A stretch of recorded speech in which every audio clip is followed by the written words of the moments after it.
When we first meet the Apostle Paul in Scripture, he's what we would call today a terrorist. He's someone that's traveling throughout the Roman Empire to find Christians so he can persecute them, so he can imprison them, and in one case we know about, even oversee and approve of the execution of Stephen, one of the early Christian leaders. Looking back, he said he was a person who was committed to competing with those around him, who was boasting in his own righteousness. Someone who was trying to one-up those around him to win the approval of others and even win the approval of God. Well, fast forward 30 years, and what we find is a picture of a very different person. We find someone who lives out of a deep sense of worthiness, founded not in his own righteousness, but in the righteousness of Jesus that had been credited to him by faith.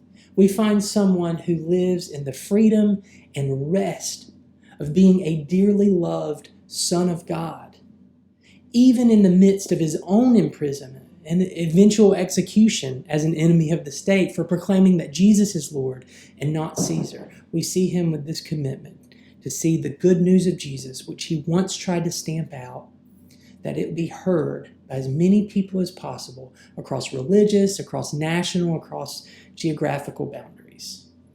How do we explain such a drastic change in just 30 years? Well, I would say it's because God gave him a new heart.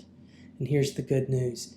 God promises to do that same work in us as well, to give us new hearts, to transform every part of who we are, to make Jesus and his love our motivation and our way to thrive in life.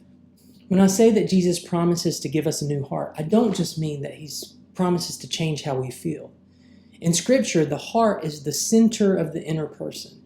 And so when I say that Jesus is making us new, it means he's making new our minds, our intellects, and how we think. He's making new our affections, those things that we desire. He's making new our wills, the things that we choose to do. He's transforming every part of us. This is good news whether we've been a Christian for 10 minutes or 80 years. And that's why I call this good news for the found, because this is a never-ending source of confidence for us, that even in the midst of our struggles, even when it's 3 steps forward and 2 steps back, Jesus is committed to giving us the grace that'll make us more and more like him.